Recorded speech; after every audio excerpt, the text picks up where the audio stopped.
Bonjour à tous. Alors, bienvenue à notre midi rencontre de l'Arbre du Voyageur. Je rappelle que l'Arbre du Voyageur est un organisme qui s'adresse aux individus et aux familles de tous horizons issus des communautés antillaises et afrodescendantes et qui propose de les accompagner dans les différentes étapes du processus migratoire. C'est aussi d'ailleurs une vitrine pour nous en tant qu'Antillais, en tant que ressortissants des communautés afrodescendantes, de souligner les initiatives entrepreneuriales inspirantes de ceux qui ont fait ce souhait de ce départ pour rentrer au Canada, mais aussi de souligner des réussites. Aujourd'hui, j'ai avec moi mon invité qui est Eddie Firmin, d'origine guadeloupéenne, docteur en études et pratiques des arts de l'Université du Québec à Montréal. Il est titulaire également d'une maîtrise de l'École supérieure d'art et design, le Havre-Rouen. Et nous allons échanger un petit peu sur ses actualités, sur son impact, enfin l'impact du moins de son art dans le paysage artistique du Québec. Alors bonjour Eddy, merci d'être là. Comment ça va? Ça va très bien, merci à l'Arbre du Voyageur de m'avoir invité. Alors Eddy, depuis le 20 novembre et ce jusqu'au 6 décembre, tu participes à un événement qui est une foire qui s'intitule La Foire en art actuel de Québec. Alors, c'est quoi l'objectif de cette foire? Est-ce que tu peux un petit peu nous en parler? Cette foire, c'est une foire québécoise. Normalement, elle est située dans une ancienne église, normalement. Mais en fait, cette année, c'est du tout virtuel. Et Mhm. chaque année, les galeries, en fait, c'est adressé aux artistes québécois et aux résidents québécois, ceux qui vivent sur le territoire. Donc, tous les artistes qui sont en général représentés dans la foire sont en grande partie des artistes représentés par des galeries. Euh, Mhm. donc voilà, donc en gros, ça permet aussi de faire un état des lieux sur les pratiques d'art contemporain actuellement. Donc voilà, c'est ça. Toi, tu es représenté par une galerie Je suis représenté par la galerie Armure. et cette galerie, elle est, comment ça se passe? Comment a débuté cette collaboration avec cette galerie? En fait, c'est une galerie, alors c'est François et puis Réal Mhm. qui sont qui gèrent cette galerie. Ce sont OK. aussi des amis. Donc on s'est liés d'amitié assez rapidement. C'est des gens qui me suivent depuis près de 4 ans maintenant. Donc j'étais Mhm. depuis, depuis ma première galerie, c'était la galerie d'Armand. Et quand elle a fermé en 2018, ils ont signifié leur intérêt à travailler avec moi.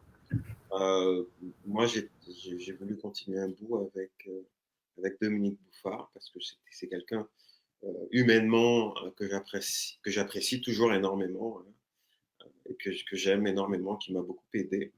Et puis, ben, finalement, on a décidé de franchir le pas il y a peut-être un peu moins d'un an ensemble avec la galerie d'Armure. Donc voilà. Oh, je ne t'entends plus. Ouais, non, c'est ça. Dans cette foire qui se termine bientôt, là, le 6 décembre, combien de pièces vas-tu présenter? Alors, je ne me rappelle pas exactement combien de pièces j'aime, mais je sais que ça tourne autour de 4 ou 5, notamment un dessin et puis plusieurs sculptures.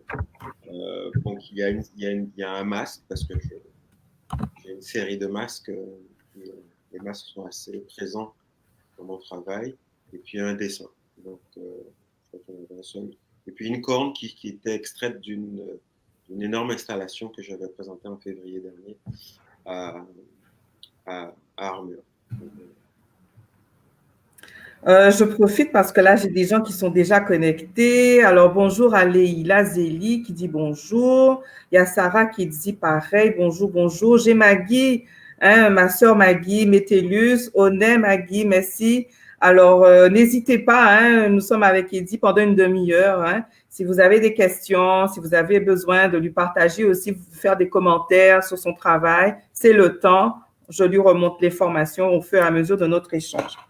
Alors, Edith, tes pièces sont aussi en dehors à Montréal. J'avais relevé que tu en as beaucoup qui font partie de plusieurs collections privées au Memorial Act en Guadeloupe, aussi au Musée national des beaux-arts, bien sûr, du Québec, au Musée des beaux-arts de Montréal et au Centre caribéen d'expression et de mémoire de la traite et de l'esclavage qui a été inauguré en Guadeloupe.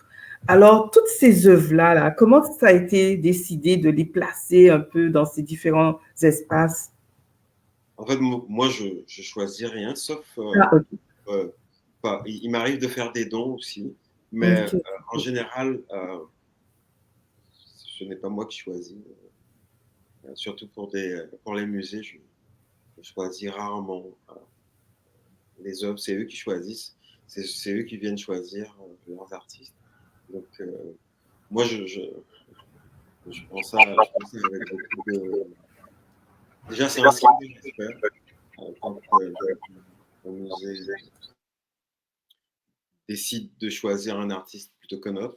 Donc, déjà, être choisi par un musée, c'est déjà une marque de respect et de confirmation sur une part du travail.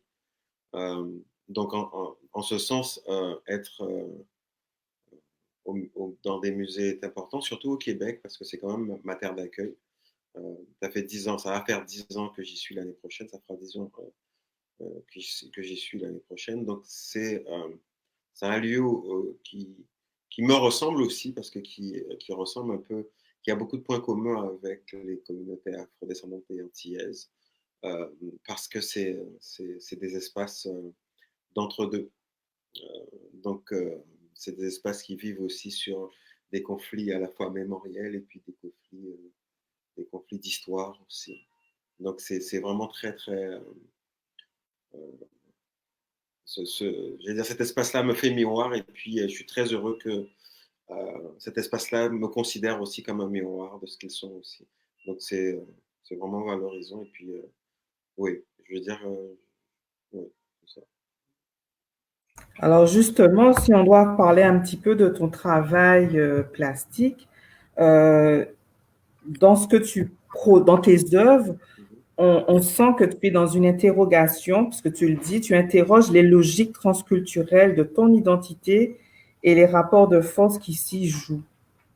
Oui. Ben, en fait, la question de la transnationalité, je veux dire, est une question qui est très importante à la fois pour tous les corps noirs qui se situent en dehors de l'espace du continent africain. Donc, qu'on soit afro-caribéen, afro-canadien, afro-français, afro-américain, afro quelque chose, enfin afro-descendant.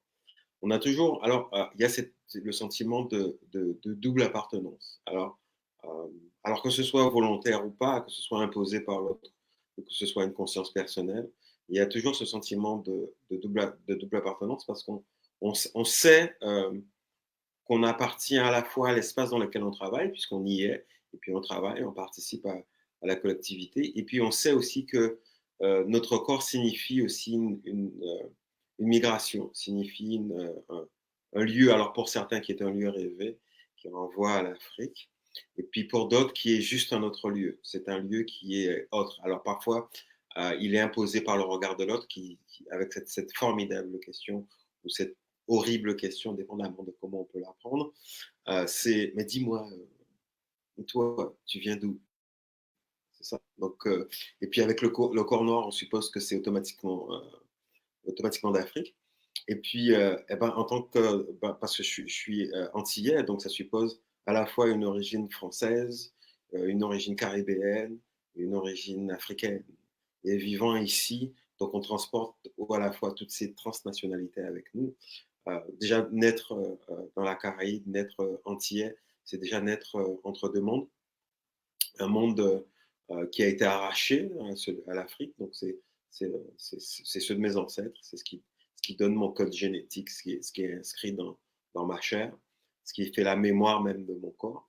Et puis, il y a tout ce qui est de l'ordre de l'appris, et qui, lui, vient de la connaissance, du savoir imposé, ce qu'on appelle de la colonialité du savoir, donc ce qui est imposé par le savoir occidental qui impose une déculturation, une perte des acquis sociaux formés par un groupe, sociaux et culturels formés par un groupe. Et nous, puisque toi-même, tu es une Antillaise, donc tu sais très bien quelle a été la violence de la désappropriation des valeurs culturelles et la, la honte qui pouvait planer sur ceux qui faisaient continuité culturelle léguée par leurs ancêtres. Donc on sait, et puis vivre sous une domination permanente.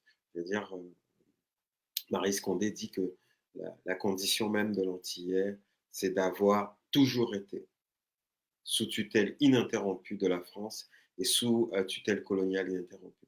Donc en fait, on vit ça de manière très accrue. Et puis beaucoup de penseurs ont écrit par après dessus. Je pense notamment à Glissant, je pense à Chamoiseau, je penserai encore à Aimé Césaire. En fait, tous ceux qui ont interrogé à la fois cette perte de racines ou ces racines reconstituées, parce que finalement, on est l'exemple même que les racines sont reconstituées à partir d'éléments divers et hétéroclites. Donc ça donne en fait une conscience active permanente de devoir articuler plusieurs mondes en son sein en permanence. Et souvent, ce que je dis, c'est que les Antillais ont en eux un frottement intérieur, un petit quelque chose qui est toujours dérangeant, mais qui est toujours présent, mais on le sait. Et en fait, ce sont plusieurs mondes qui fonctionnent à l'intérieur. Moi, j'en ai fait une part de mon doctorat, donc ça des a... Alors, j'ai une question pour toi, justement. Entre ta culture afro-caribéenne, donc on va dire la Guadeloupe, mais en même temps, on a une culture afro-caribéenne. Euh, on a quand même, on est français, donc on a une culture européenne, celle qu'on a reçue de notre éducation. Et maintenant, de cette culture nord-américaine qui est donc ton pays d'adoption, présentement où tu vis. Comment tu assumes l'intimité de ton identité, OK, venant de ta culture caribéenne, sans que la culture québécoise ne vienne perturber ou violenter cette culture première? Comment tu la traduis, comment tu l'assumes et comment tu la traduis dans tes œuvres? Je te pose une Alors, question là, genre. alors enfin, pour moi, en tout cas, il n'y a pas de perturbation. Je veux dire, il y a que des échanges, il y a que des dialogues, dépendamment d'où est posée la norme du dialogue. Parce que je suis aussi un activiste, donc je me bats aussi pour la question de l'équité, notamment en art, parce que j'anime une revue qui s'appelle Minoritaire. Donc en fait, la question pour moi, c'est plutôt comment articuler toutes ces influences euh, harmonieusement, sans nécessairement se poser la question de, de, de euh, qui domine quoi ou qui fait quoi, mais en tout cas avoir la conscience de ces articulations. Et en fait, en ayant la conscience de ces articulations, de ces différents apports, on arrive à réguler de manière consciente ce qu'on sait trop, qu'on ne sait pas assez. Parce que le but finalement, c'est pas de perdre son identité ou de se désidentifier, pour pouvoir se faire incorporer, c'est-à-dire éviter son accent, renier sa part de France, sa part d'antillanité, sa part de créolité, sa part de... Le but n'est pas tout ça, en fait. Et en fait, je ne crois qu'aujourd'hui, dans la question de la mondialisation, telle qu'elle est posée aujourd'hui, il y a la question même de la fermeture des espaces identitaires et puis des espaces nationaux pose problème parce qu'aujourd'hui, le monde est confronté à, à, à une transculturalité de fait. C'est-à-dire que on a beau habiter du lieu, on est en contact avec des influences. Et puis aujourd'hui, avec Internet et puis les nouvelles formes de communication, je veux dire, ça se fait tellement facilement. Donc on est en contact avec diverses formes de culture. Et puis aucune de ces cultures ne te demande une allégeance. Elle te demande un dialogue. La seule culture qui a imposé la sienne aux autres, ça a été la culture occidentale lors des diverses colonisations qu'elle a pu opérer. Aujourd'hui, pour tout un chacun, c'est plutôt s'articuler avec les autres. Comment s'articuler au mieux avec les autres, avec ces monocultures identitaires, parce qu'en fait, c'est ce que fait les identités nationales. Les identités nationales, alors, ont quelque chose de très territorial, donc elles se ferment aux autres aussi. Mais ces identités nationales ne peuvent survivre en l'état au challenge de demain. C'est-à-dire que demain, il va falloir penser une identité nationale un peu plus poreuse, un peu moins fermée, qui ne s'oppose pas en termes de ou bien. Parce qu'à aucun Antillais, tu vas lui dire ou bien Guadeloupéen, ou bien Caribéen, ou bien Français. Ça se pose pas en ces termes-là. Je veux dire, ils sont tous ça à la fois. Au lieu d'être dans un ou bien, nous sommes dans des et. On additionne des choses plutôt qu'on tente plutôt de les soustraire. Et en fait, c'est ce qui produit de la culture, en fait. Et c'est aussi ce qui produit de la richesse. Tenter d'enlever un élément au profit d'un autre ne pèse pas lourd. Je veux dire, on s'ampute pour pouvoir se mettre une prothèse. Ça n'a pas d'intérêt, en fait. Donc, en gros, c'est ça. Je sais pas si j'ai été très clair. Oui, mais écoute, c'est parfait. J'ai Olivia McGill-Chris qui dit c'est une très belle question, celle que je t'ai posée.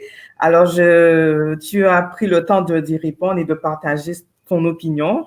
Moi, j'ai envie de t'entendre aussi de quelles lunettes tu portes sur les chocs culturels. Parce qu'on dit toujours que quand on immigre, c'est la confrontation, c'est le frottement de deux cultures qui sont diamétralement opposés, qui font que ça crée ça. J'entends, tu parlais d'Édouard Glissant qui parlait, lui, de la créolisation des cultures. Alors, j'aimerais t'entendre sur ça. Quelles lunettes tu portes sur les chocs culturels?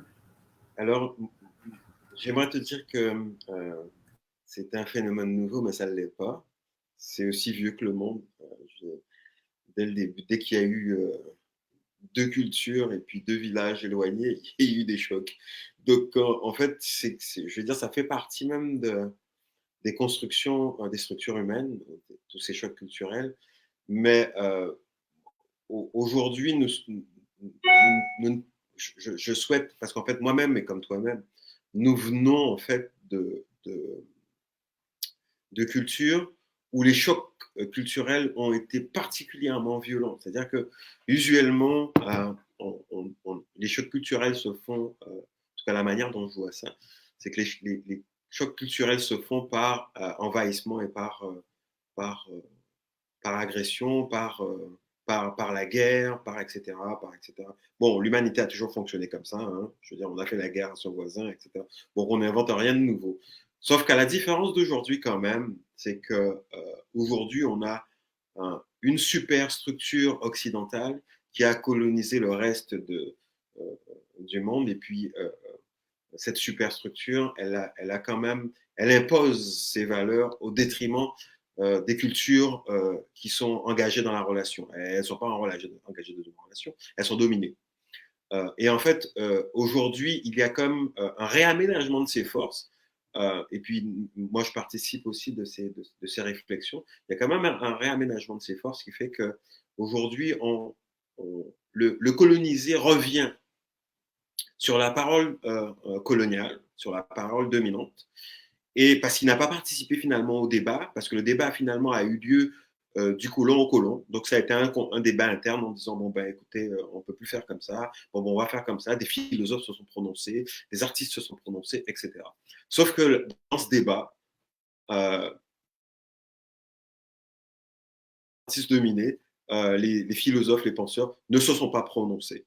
Et depuis quelques années, ça a commencé bien sûr avec la négritude. Enfin, ça a commencé avant, mais le grand moment, c'est quand même celui de la négritude. C'est pour moi surtout la créolité. Et puis pour moi, sur ces 20 dernières années, la question de la pensée décoloniale qui tente de réarticuler philosophiquement, socioculturellement et artistiquement, et même, j'allais dire, économiquement, la question des relations de pouvoir avec l'Occident. Et en fait, on commence à penser pour nous-mêmes et pour nos propres structures de partage du savoir. Et comme je dis souvent, euh, qu'on aille à Paris, en Espagne, derrière le dos du bon Dieu ou à Tizi Ouzou, c'est les mêmes structures de partage du savoir, c'est les mêmes universités, c'est les mêmes collèges qu'on retrouve uniformément placés sur la planète. Et en fait, cette structure de partage du savoir, fait que on est tous rendus au modèle occidental et la manière dont il voit le monde. Et en fait, aujourd'hui, il faut déconstruire une part de ces modèles et réarticuler ça avec d'autres modèles de partage du savoir. Donc, je ne vais pas rentrer sur les. Nous-mêmes, nous avons créé des modèles assez astucieux aux Antilles, mais je ne pense pas que ce soit le moment de faire un cours sur les modèles de partage du savoir qui existent en dehors de l'Occident. Le temps file, cher.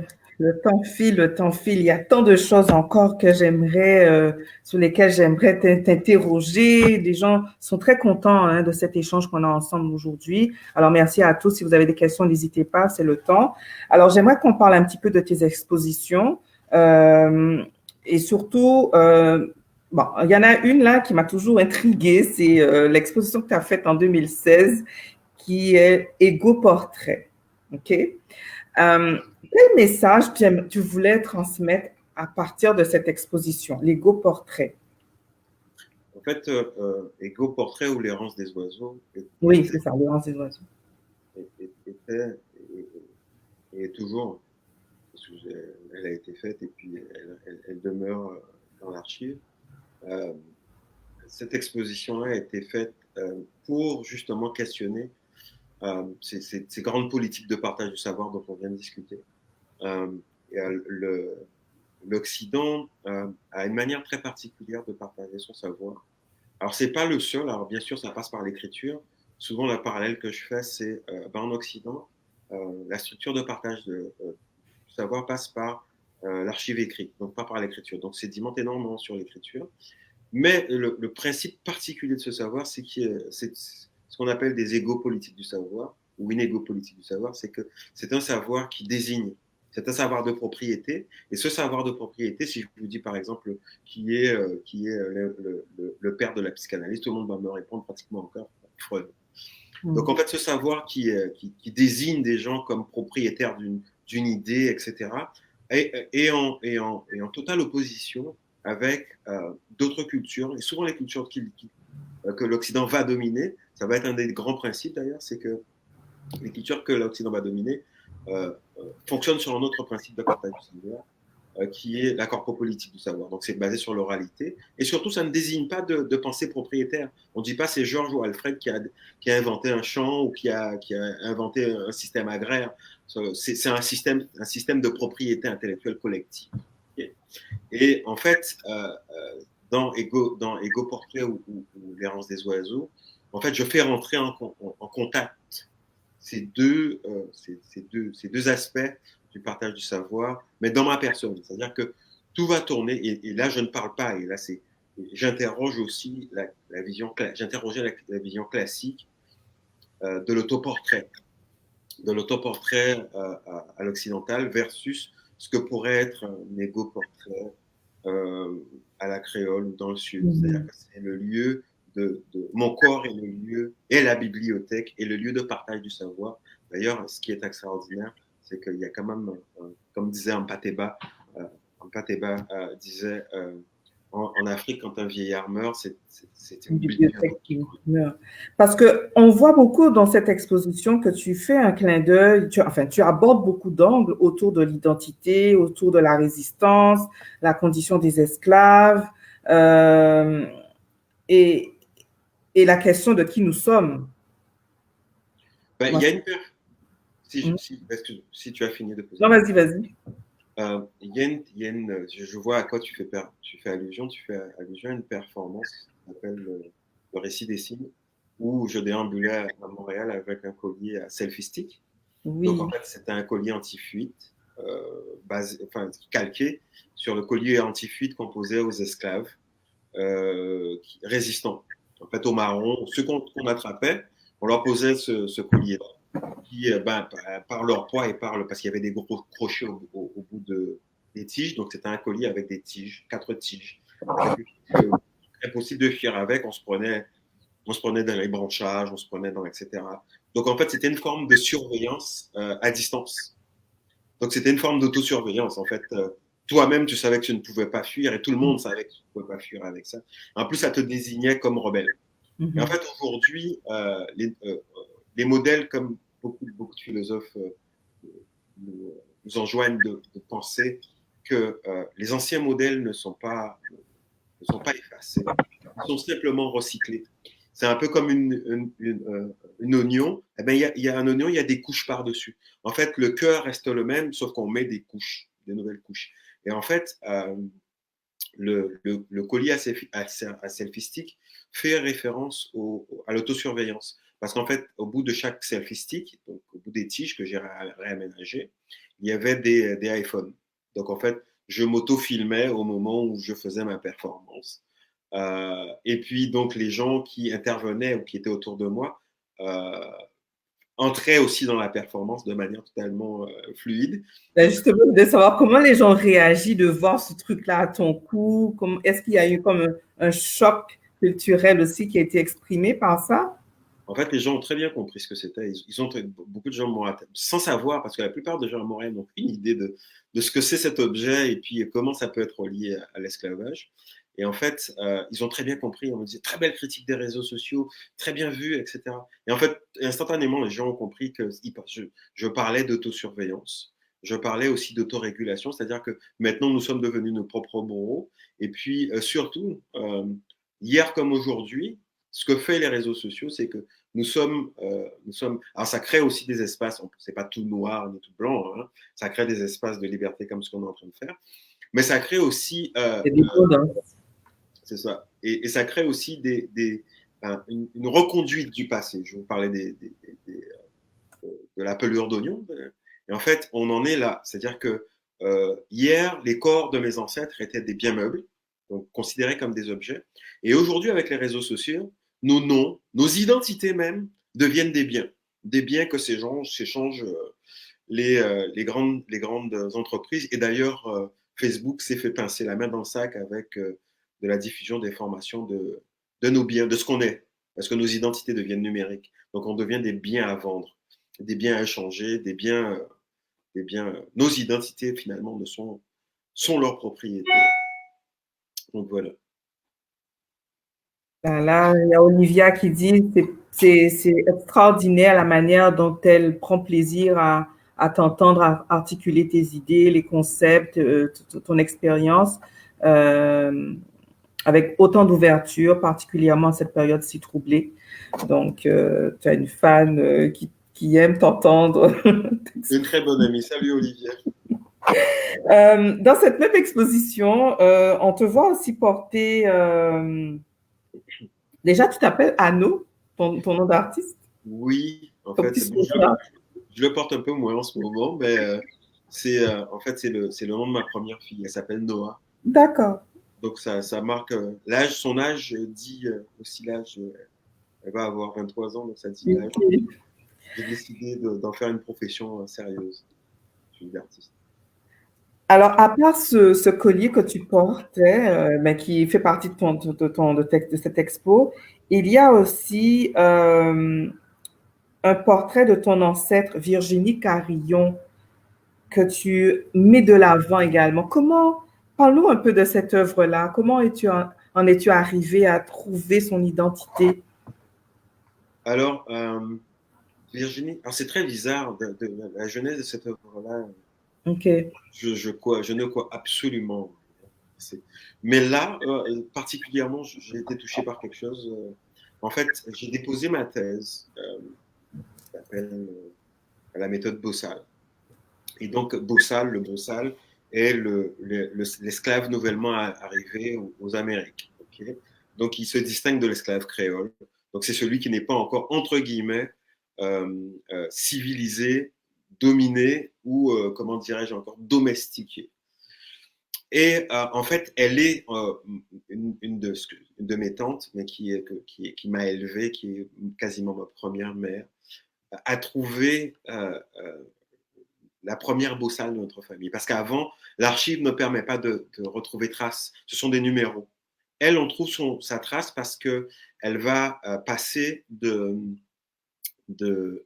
l'esclavage à femme libre. Donc elle va naître libre en Afrique, elle va être esclave dans les Antilles, et puis elle va mourir libre parce que l'abolition de l'esclavage va survenir à l'aube de sa quarantaine. Okay, et en fait, à ce moment-là, on va attribuer des noms. Et le nom qui va lui être attribué, c'est Virginie Carillon. Mais il faut savoir que souvent, on donnait des noms, enfin, c'était des officiers d'état civil qui étaient envoyés pour donner des noms, mais on donnait des noms totalement fantaisistes ou en fonction des ragots qui couraient sur la plantation. Et puis, l'une des raisons probables du nom Carillon, c'est que eh ben, les bossales étaient connus pour fuir. Et à eux, on posait des colliers avec des carillons, donc des clochettes. Donc, d'où son nom. Celui dont tu parlais tantôt, mais avec des clochettes. Avec des clochettes. Donc, elle est, et d'où son nom, d'où certainement son nom. Et donc, je me suis intéressé aussi à sa condition. Et en fait, tout autour d'elle, il y a tout un univers d'insectes, d'animaux empaillés, de petits bibelots racistes, etc. En fait, il y a toute une nomenclature naturelle, naturaliste autour d'elle.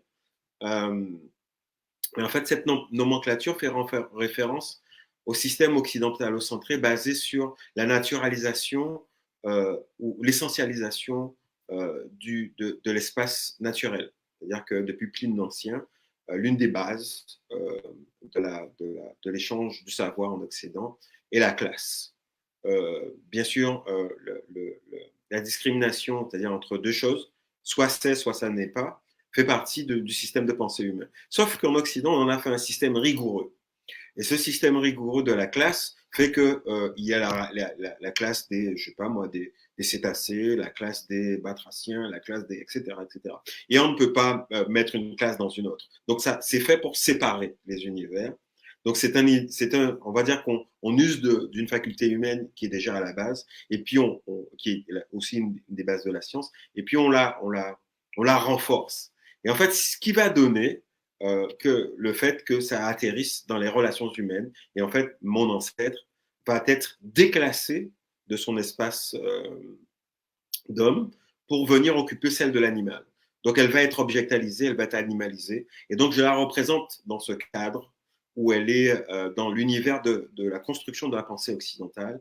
Et elle fait un doigt d'honneur non pas au public, mais à cet univers de construction qui demande, et en fait, elle demande de manière un peu plus poétique, de la souplesse à cet espace qui fonctionne par discrimination. Et c'est peut-être pas un hasard si la discrimination pose tant souci dans nos espaces de dialogue et d'échange avec l'altérité, et comment nous-mêmes, nous subissons une forme de discrimination dès l'instant où nous sommes identifiés comme un morphotype différent, et notamment par la couleur de la peau. Donc voilà, je ne sais pas si j'ai été clair sur... Non, mais c'est parfait. Ça permet de rentrer dans ton univers et entrer dans ton intimité familiale, finalement. On comprend aussi cette démarche qui a été faite et qui fait ce lien par rapport aussi à ce que tu défends. Eddy, j'ai envie de te demander, mon Dieu, l'heure passe. Écoute, on va déborder un petit peu là, mais c'est pas grave. Ça fait 10 ans que tu es ici. Tu es un artiste, tu viens avec tu viens défendre ton histoire, tu viens défendre ton art, tu te sers de ton art pour ça. Et tu bouscules le paysage artistique ici au Québec qui n'est pas habitué à ce genre d'art. Maintenant, ma question, as-tu rencontré des défis par rapport à ça ou ça s'est passé bien parce que les gens étaient ouverts pour accueillir ce genre d'art? Voilà. Alors, tout d'abord, j'aimerais dire que l'œuvre d'art n'est qu'un prolongement de la pensée. Alors, je vais essayer de faire ça très court.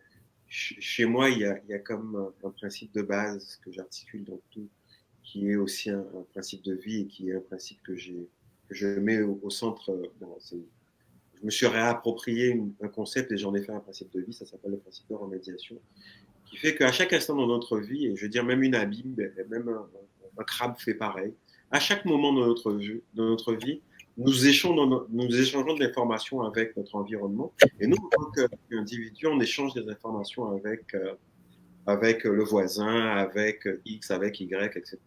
Mais pour échanger des informations, il faut des logiques d'échange. Et en fait, il faut interroger ces logiques d'échange, que j'appelle des logiques de remédiation. C'est-à-dire que même là, je suis en train de discuter avec vous, j'utilise un principe de remédiation qui est la langue, et là, ça me permet d'échanger avec vous. Et en fait, interroger ces principes-là fait que j'interroge d'abord mes principes, je tente de comprendre mes principes, ceux que m'ont légué ma double hélice, l'hélice occidentale et puis l'hélice africaine, que on appelle ça des épistémes, mais ça c'est un grand mot. On va dire les cultures occidentales et les cultures africaines m'ont légué ça. Et en fait, en permanence, je t'interroge déjà à la base le dialogue interne entre ces cultures-là, avant même d'avoir un dialogue avec l'altérité. Donc en fait, quand je suis en dialogue avec des Québécois et puis quand je suis en dialogue avec des amis, en fait, je veux dire, ça vient naturellement de vouloir être curieux de la manière dont il structure le monde. Et puis, ça me permet, moi, de mieux m'intégrer. Et puis, comme je dis, c'est un prolongement du corps, la pensée. Un prolongement l'œuvre est un prolongement de la pensée. Et oui, c'est un prolongement du corps, d'ailleurs. J'y pense là, mais c'est un prolongement du corps. Et donc, quand j'arrive avec ces objets-là, en fait, j'offre une articulation plus que une vision, plus qu'un un espace arrêté. En fait, c'est un espace de réarticulation du dialogue. Donc, je ne suis pas en train de dire, oui, mais bon, c'est ça, et puis c'est fermé. Non, c'est pas ça, c'est pas fermé. C'est juste un dialogue. Et en fait, oui, ça a été dur à certains moments, parce qu'il a fallu expliquer, et notamment au courant de ma thèse, il a fallu expliquer. Et comme ça, ce n'est pas expliqué, comme j'arrive avec un inexpliqué, donc il a fallu déjà me l'expliquer à moi-même, ensuite à l'autre. Ensuite, une fois que l'autre a compris ça, j'ai pu ouvrir ma pratique. Et les gens ont été relativement réceptifs à cette forme d'art et cette forme de pratique. Parce que je pense qu'elle est authentique, si je peux utiliser ce mot-là, elle est en accord avec ce que je suis.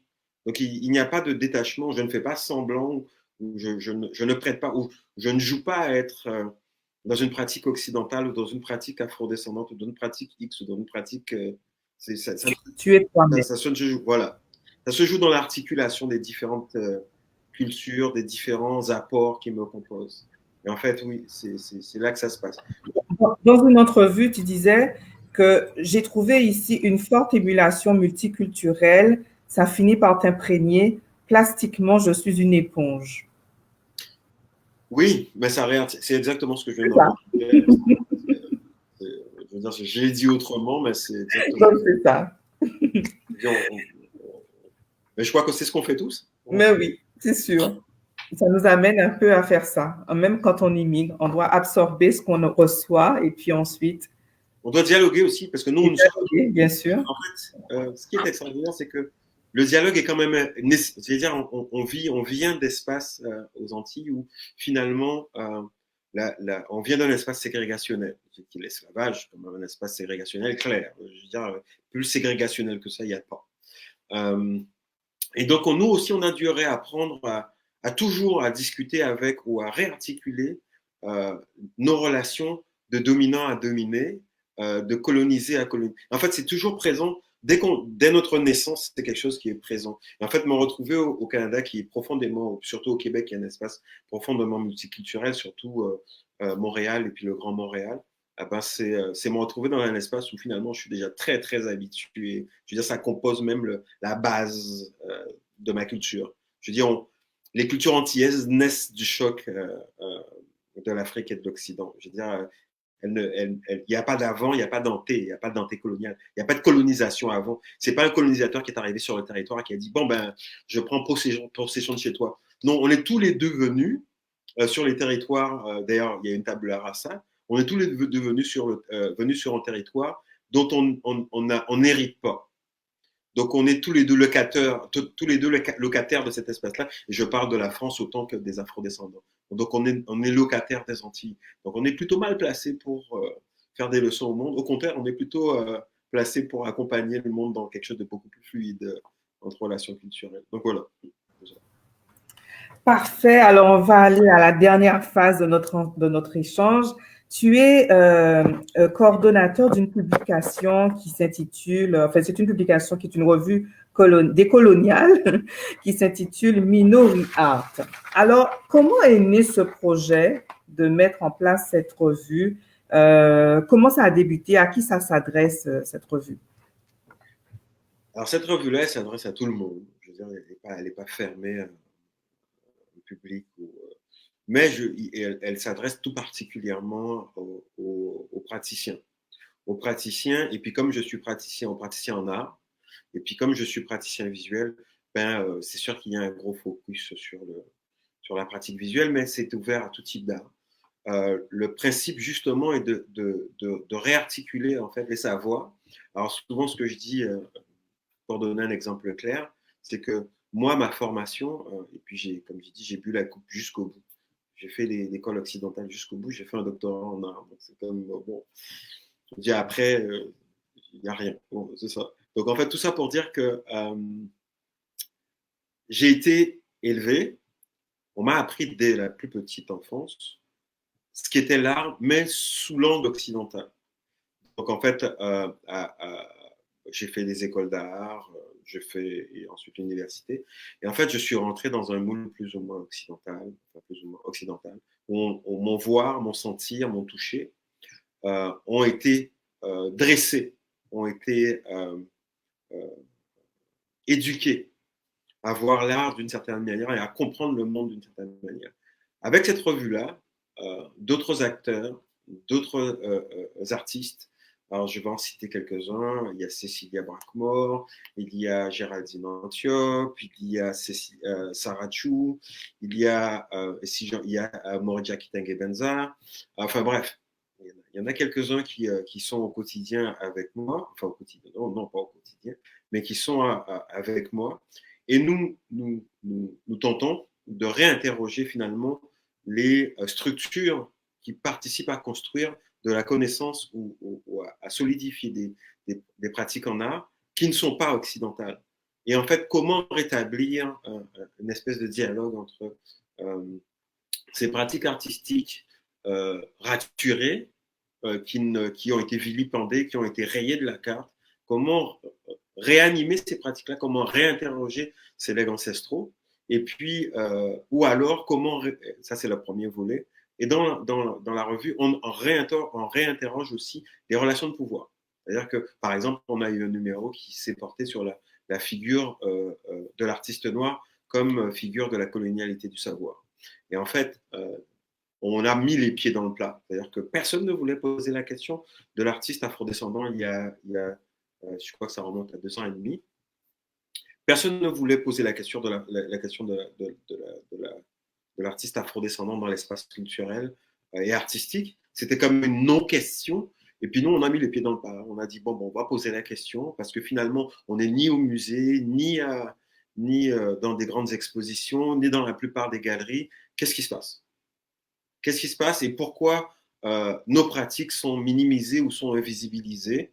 Alors bien sûr, on parlait des minorités en général, mais là, on s'est focalisé sur le praticien afrodescendant. Pourquoi le praticien afrodescendant? Parce que le praticien afrodescendant, finalement, c'est celui, souvent je dis, entre toutes les races, dans l'idée de la racialisation, parce que c'était l'Occident qui a inventé le principe de la race. Nous, on n'a rien inventé. Ce qui a existé qu'en Occident et par l'Occident. Donc le principe de la race a été inventé en Occident et puis a été exporté avec succès dans d'autres endroits horribles. Donc je ne ferai pas la publicité pour ces endroits horribles, mais il y a des endroits où ça a été exporté.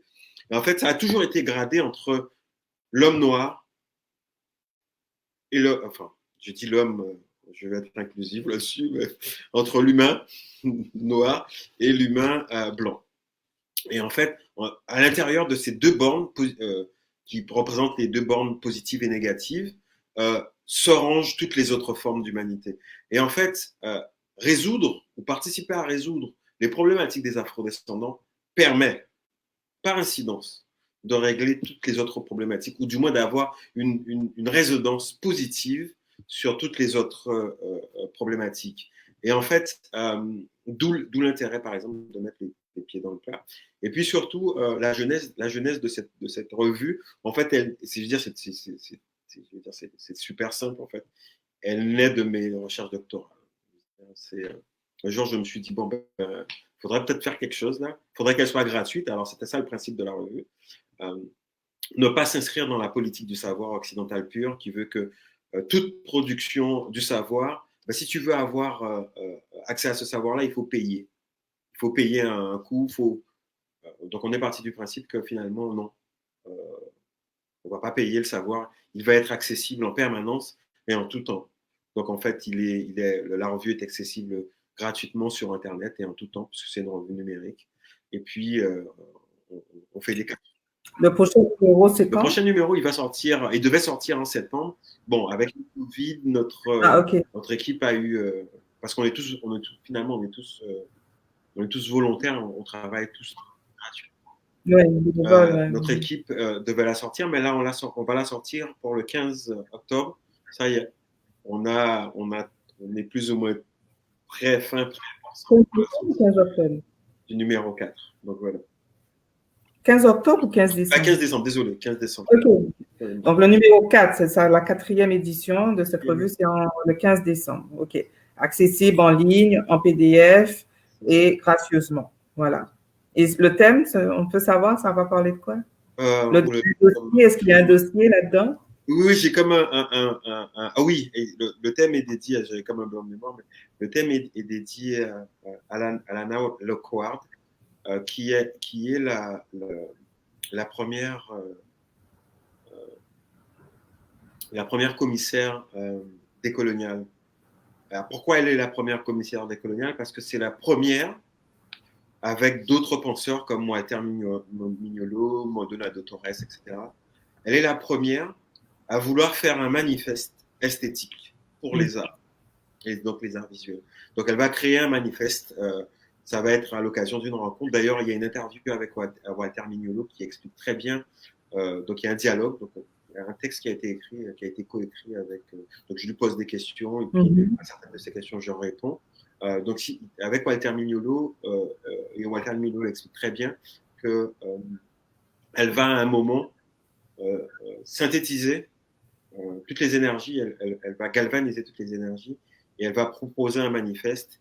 Et dès lors, en fait, on peut parler de pratiques décoloniales du moment où on prend conscience que nous habitons un espace décolonial et donc la pratique artistique a pour volonté de réinterroger les fondements du savoir occidental, c'est-à-dire dépasser les fondements du savoir occidental pour habiter d'autres fondements, d'autres partages du savoir.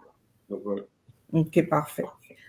Bon, alors les perspectives des 10 prochainement, j'ai pu comprendre que cette année, en juin 2020, là, tu as été nommé commissaire pour une exposition d'artistes africains afrodescendants internationaux dans un projet qui s'appelle Biennale d'art contemporain autochtone.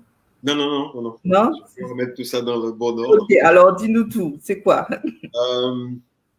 Alors, le projet de départ, c'est un dialogue avec les galéristes, François et puis Réal, qui ont voulu m'accompagner parce que je pense qu'ils étaient tannés de m'entendre dire il faut faire un truc, faire un truc, faire un truc.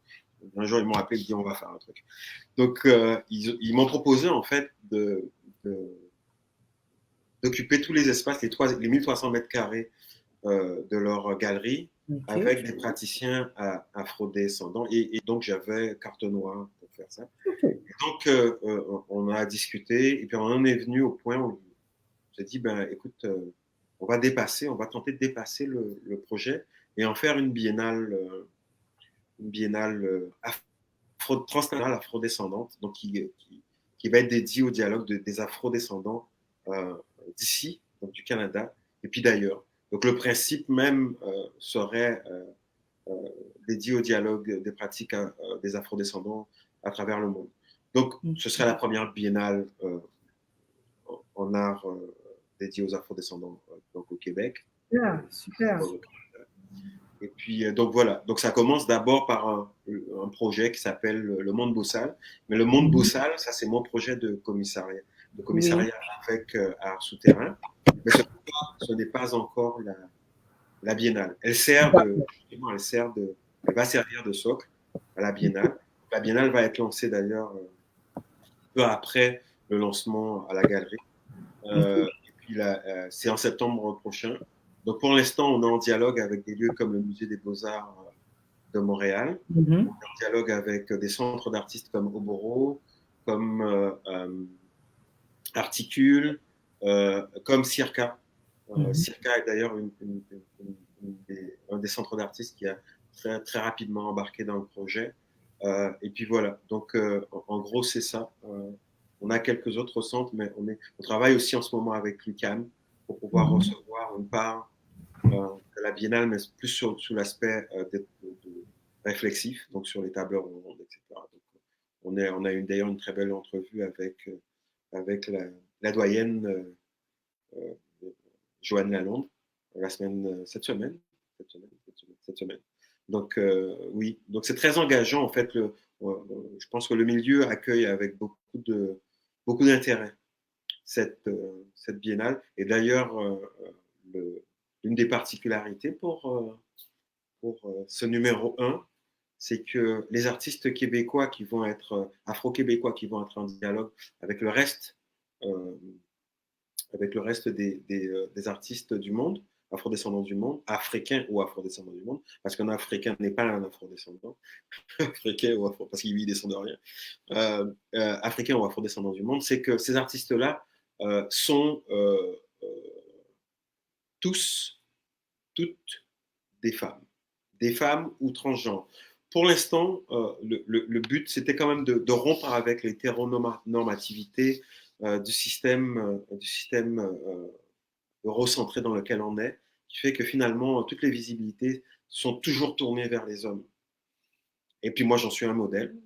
Et puis je regarde autour de moi, il y a Morija, il y a Manuel Mathieu. Enfin, on est tous des hommes. Donc là, je me suis dit, tiens, ça va être peut-être le moment aussi de donner visibilité à des pratiques d'artistes femmes et transgenres. Donc, voilà. Ben écoute, Eddy, notre midi rencontre va toucher à sa fin. C'est le plus long midi rencontre que j'ai eu. Habituellement, on finit à une demi-heure à peu près, mais il y avait tant de choses à dire. Et bon, là, j'ai raccourci, là, mais ça prendrait 2 heures, là, un thé rencontre pour discuter de ton art, de ta démarche artistique, de ton engagement, de tes projets. Mais en tout état de cause, ça m'a fait plaisir de présenter ce que tu fais, de montrer à notre communauté qui nous suit que voilà, on a notre plasticien, Eddy Firmin, qui vit à Montréal depuis une dizaine d'années, qui développe des choses, qui bousculent le paysage artistique québécois et qui amène également des projets novateurs, hein, des projets qui créent des dialogues. Il s'agit vraiment de ça. Alors, tu as été suivi par Cito Jam, qui est très heureux de te revoir. Hello, Cito. Maggie était là, il y a Leila Zélie qui a été là, Alice Clark, enfin, il y a une couple de personnes là qui suivent notre direct. Ça devient une vidéo par la suite, hein, donc vous verrez. Oui, toi, tu dois aller visionner après, là. J'aimerais faire juste un petit rectificatif. En fait, pour la revue, en fait, le thème, c'était sur où sont les nouveaux exotismes. Okay. Donc, mais la question qui a été posée, c'est-à-dire que c'est une chose qui est super difficile à voir, c'est comment aujourd'hui, finalement, on est réassimilé comme objet exotique. Ouais. Où est-ce que la limite s'arrête dans l'exotisation? On a parlé en début de rendez-vous de la pelure d'oignon. Donc, en pelure d'oignon, on se demande comment la pelure d'oignon se reforme aujourd'hui autour de ça. Donc, c'était ça. Voilà. Alors, écoute, vraiment, là, on arrête notre échange, mais tu es le bienvenu. Alors, n'hésite pas, si tu as des actualités à nous partager, tu veux annoncer des choses, tu es le bienvenu. Cette plateforme permet d'accueillir tous ceux qui ont des choses à raconter et qui aimeraient aussi faire part de leur initiative. On se retrouve la semaine prochaine avec une nouvelle invitée, une nouvelle présentation. Merci encore de nous avoir suivis et on vous souhaite un bon appétit pour ceux qui n'ont pas terminé. Va être 13 heures pour nous à Montréal, mais déjà 14 heures aux Antilles. Alors, à bientôt à tous. Au revoir.